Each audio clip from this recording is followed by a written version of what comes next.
kami adalah calon guru penggerak Angkatan 9 Kabupaten Lembata dengan saya sendiri Maria Rusmi dan juga rekan saya Bernardus Ope Odo. Kami akan memaparkan materi tentang budaya positif. Untuk pemaparan materinya langsung saja saya berikan kepada Pak Edward. Oke, baik. Terima kasih atas kesempatan waktu yang sudah diberikan kepada saya. Berbicara soal budaya positif ya, budaya positif berarti ini seluruh komponen dari sekolah yang ada di sini. Bagaimana penerapan budaya sekolah itu terhadap siswa. Intinya satu terhadap siswa. Kira-kira budaya positif apa yang kita gunakan sehingga budaya yang kita angkat dalam nilai positifnya itu kena tidak. Lalu bagaimana kita sebagai pendidik sikap kita terhadap siswa kita. Lalu apa yang harus kita buat? Salah satu strategi budaya positif itu nanti akan saya tayangkan di slide. Nanti kita sama-sama. Kira-kira selama ini kita sebagai guru peran kita itu sudah mengenal tidak terhadap siswa. Lalu bagaimana siswa jika saya buat begini ada tidak hal positifnya, ada dampaknya tidak? Banyak. Oke, untuk itu kita mulai dari slide yang pertama. Slide pertama ini tentang peran saya sebagai guru. Jadi seorang guru itu yang baik harus memiliki kemampuan yang memberikan budaya positif di sekolah. Di sekolah budaya positif tersebut dijalankan dengan menerapkan konsep-konsep. Ternyata budaya positif itu dan konsepnya juga banyak. Ini seperti memahami motivasi perilaku manusia yang berkaitan dengan hukuman. Lalu penghargaan atau posisi kontrol sebagai seorang guru itu kita harus mengetahui kira-kira keyakinan sekolah atau kelas dan penerapan segitiga restitusi. Ternyata dalam budaya positif itu mengandung banyak-banyak nilai positif. Jadi kita bisa lakukan berbagai strategi dari keyakinan kelas, bisa juga kita pakai strategi yang oleh satu dengan penerapan segitiga restitusi. Dan itu bisa nakal segitiga resolusi. Tapi seharusnya adalah segitiga restitusi. Kita lanjut ke tahap yang kedua, disiplin positif. Nah, sekarang kita mengerti disiplin positif dulu. Disiplin positif itu merupakan suatu cara penerapan disiplin yang mengajarkan anak bertanggung jawab dan menentukan kesadaran diri berdasarkan nilai-nilai kebaikan.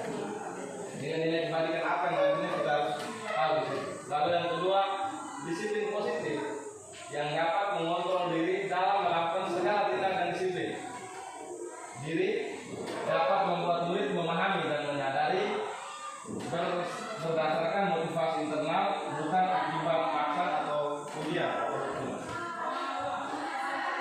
Berlanjut, kita masuk ke motivasi dan perilaku manusia. Motivasi dan perilaku manusia itu terdapat dalam tiga tahapan. Yang pertama itu harus memahami dulu motivasi perilaku manusia. Itu seperti apa? Motivasi perilaku manusia yang antaranya itu menghindari ketidaknyamanan atau hukuman. Jadi kalau kita dipakai sekolah berarti antara kita pendidik dengan murid. Lalu yang kedua, untuk mendapatkan imbalan atau penghargaan. Kira-kira kita guru ini kalau kita mau motivasi anak, karena kita pakai dengan nilai penghargaan. Tetapi nilai penghargaan yang sebenarnya ini itu juga masuk dalam konteks hukuman. Tapi nanti mau kita bahas.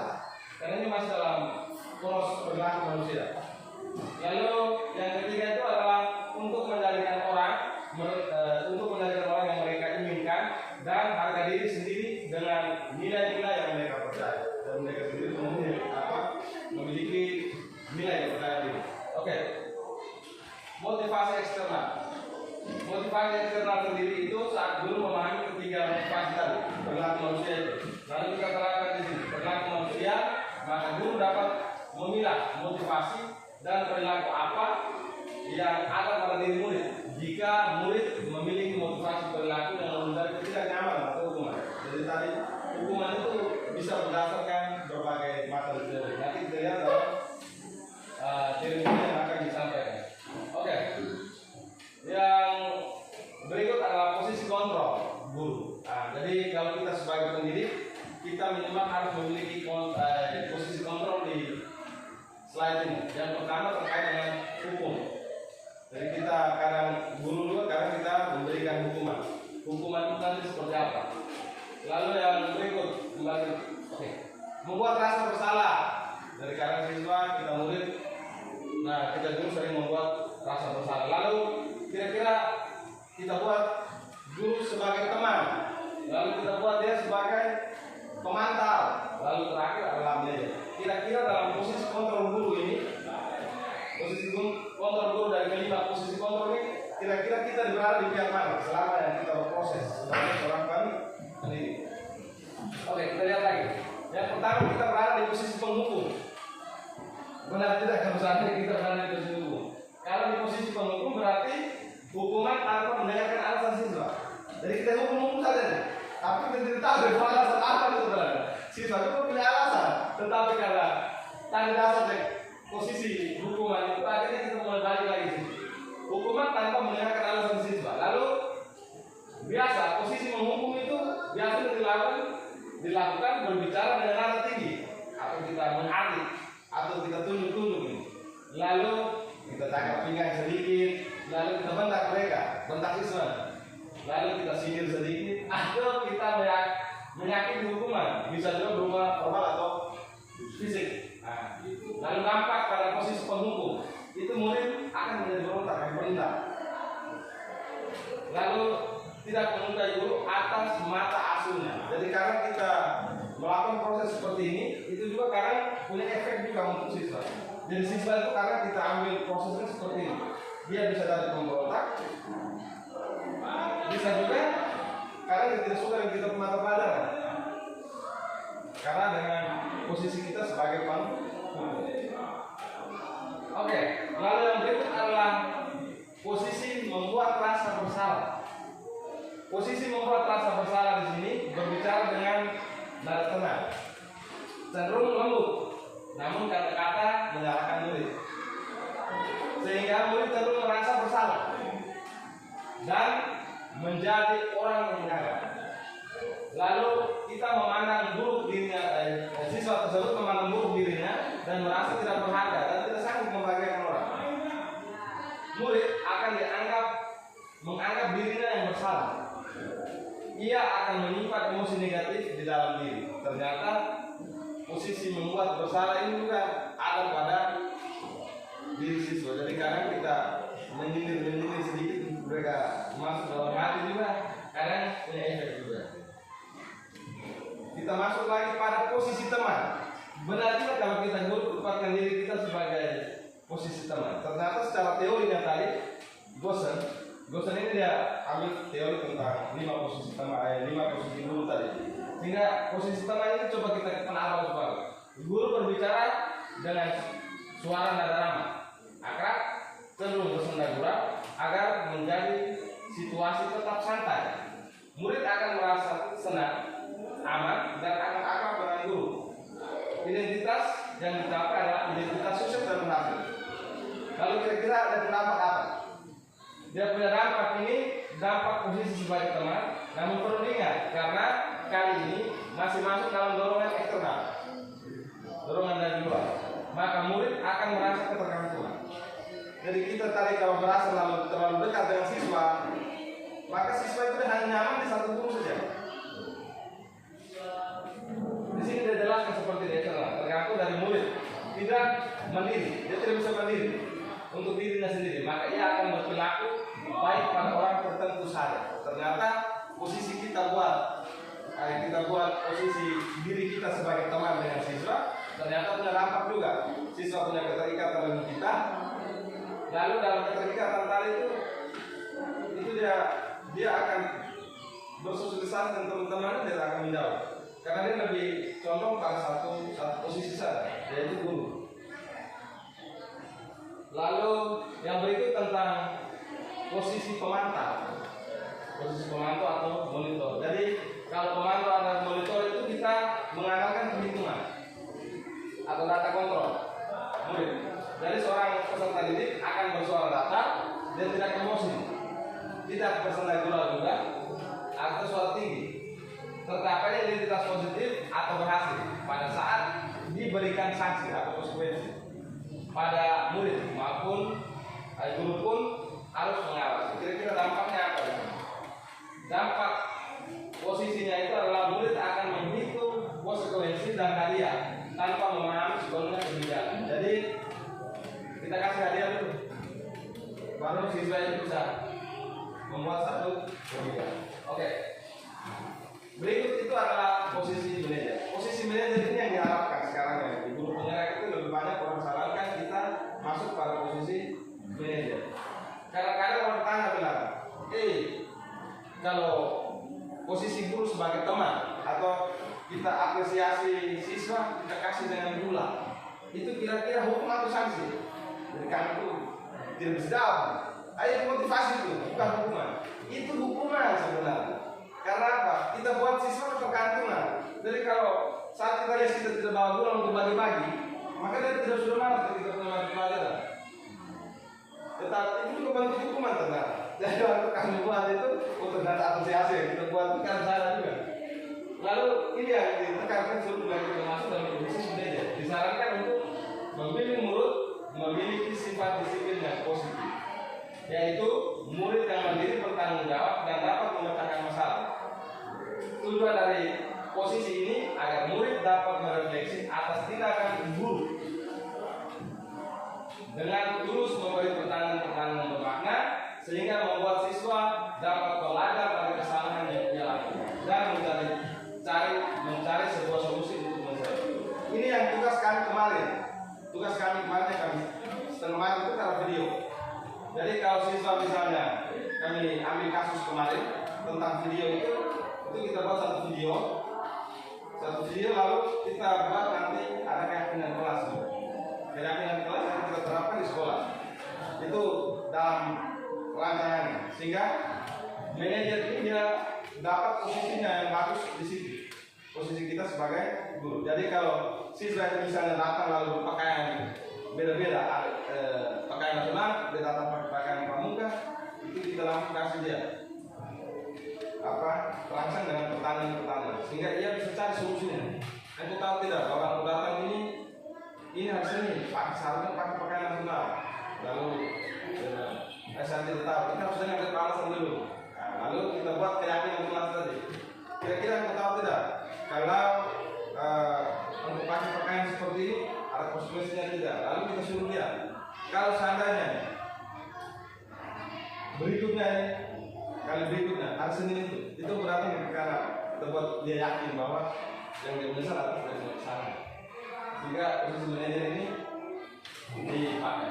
Lalu guru sebagai manajer, guru juga berbuat sesuatu bersama murid, mempersilahkan murid bertanggung jawab dan mendukung murid agar dapat menentukan solusi atas permasalahan sendiri. Posisi manajer mengacu pada restitusi yang dapat menjadikan murid sebagai manajer bagi dirinya sendiri sehingga menciptakan identitas positif yang berhasil pada murid. Oke, mungkin yang saya antar sampai di situ, lanjut di kelas nanti Ibu mulai tambahkan saja. Oke. Baik, terima kasih Pak Ido. Guru dan juga adik-adik sekalian, tadi pengantar dari Pak Ido bahwa kita menciptakan budaya positif di sekolah kita.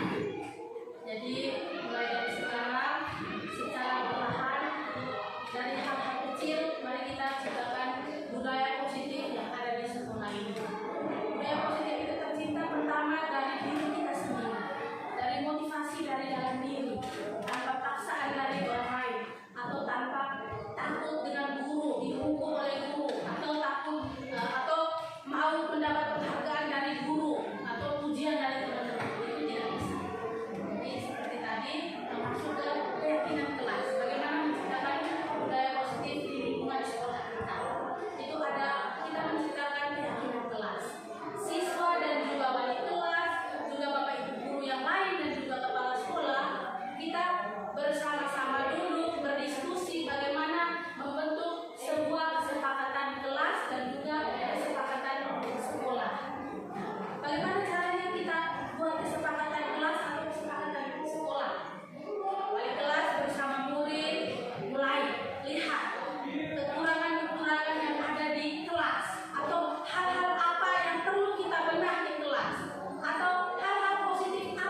keyakinan sekolahnya.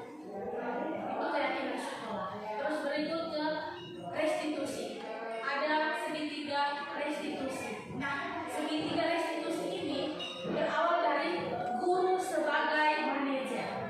Bagaimana kita perlu ingat bahwa ada 5 fungsi kontrol guru. Selama ini, bahkan kami berdua sebelum mengikuti pendidikan guru penggerak, kami selalu menggunakan fungsi kontrol menghukum sebagai penghukum dan juga pemantau, dan juga sebagai pemberi penghargaan yang selama ini kami buat. Tetapi ternyata penghargaan yang seperti Pak Ibu jelaskan tadi, memberi penghargaan kepada murid, misalkan murid yang juara 1 diberi hadiah, yang sebenarnya itu hukuman, bukan ini motivasi ya, itu hukuman. Karena apa? Jika ada suatu saat di semester berikutnya anak itu tidak mendapat juara, dia akan merasa terbebani, atau dia akan merasa minder karena gurunya pasti kita tidak memungkiri bahwa pasti gurunya nggak, kok itu karena efek kau tidak belajar. Kita mulai menyalahkan diri. Sekarang kita perlu menyadari bahwa fungsi kontrol guru yang utama adalah sebagai manajer. Dari manajer ini kita menemukan hal-hal yang dilakukan oleh murid. Misalkan ada siswa yang buat online di kelas atau datang terlambat. Nah, restitusi ini yang nanti kita terapkan. Ada 3 langkah atau ada 3 tahapan dalam restitusi. Yang pertama, menstabilkan identitas. Yang kedua, validasi tindakan, dan yang ketiga adalah membuat keyakinan kelas atau membuat keyakinan. Yang pertama, mengembalikan identitas. Jadi Bapak Ibu guru, untuk kedepannya jika ada siswa atau murid yang membuat kesalahan, maka hal pertama yang kita panggil dia dan kita perlu bicarakan adalah menanyakan alasan apa sehingga dia melakukan kesalahan tersebut. Setelah menanyakan, beri dia penguatan. Jangan langsung menjudge dia bahwa apa yang kau buat itu salah. Itu tidak boleh. Jadi kita perlu kasih penguatan ke dia. Itu yang namanya mengembalikan identitas. Kita perlu memberi penguatan bahwa kau tidak apa-apa. Semua orang pasti pernah melakukan kesalahan. Ibu atau Pak Guru juga dulu pernah melakukan kesalahan. Nanti setelah kita memberikan penguatan, mengembalikan identitasnya semula, baru kita masuk kepada validasi tindakan. Kita mulai tanya dengan nada suara yang lembut. Kita tanya alasan apa anak? Alasan apa sehingga anak melakukan hal seperti ini? Atau alasan apa sehingga anak selalu terlambat? Kita cari tahu dulu alasannya. Nanti dia menceritakan. Disitulah kita mulai ini. Setelah itu, jangan langsung menjudge dia. Kita sampaikan bahwa baik, ibu dengan adik atau siswa, mari kita cari solusi bersama. Setelah itu, setelah validasi tindakan, maka kita masuk ke keyakinan kelas. Mari buat kesepakatan bersama. Bahwa alasan saya datang terlambat karena tidur terlambat atau bangun pagi terlambat. Jadi buatlah keyakinan kelas bahwa saya akan buat keyakinan kelas setiap malam tidurnya lebih awal sehingga bangun tidak terlambat, pergi ke sekolah pun tidak terlambat. Itu yang dinamakan dengan segitiga restitusi. Jadi sekarang berpihak pada murid, menghamba pada murid, itu yang perlu kita terapkan. Jadi fungsi kontrol guru, pemantau, penghukum atau pemberi penghargaan, nah itu sebaiknya dihilangkan sudah. Kalau sebagai teman bolehlah, tetapi harus tahu bahwa fungsi utama kita adalah fungsi kontrol sebagai manajer. Mungkin dari itu saja penyampaian dari kami, apa yang kami peroleh di pendidikan guru penggerak, kami berbagi. Dan satu lagi, nanti kami berdua bersama wali kelas, kolaborasi bersama wali kelas, kita membuat kesepakatan kelas. Jadi kelas 7, 8, dan 9 bersama wali kelas, boleh kami berdua mendampingi, kita membuat kesepakatan kelas. Masing-masing harus punya kesepakatan kelas atau keyakinan kelas. Jadi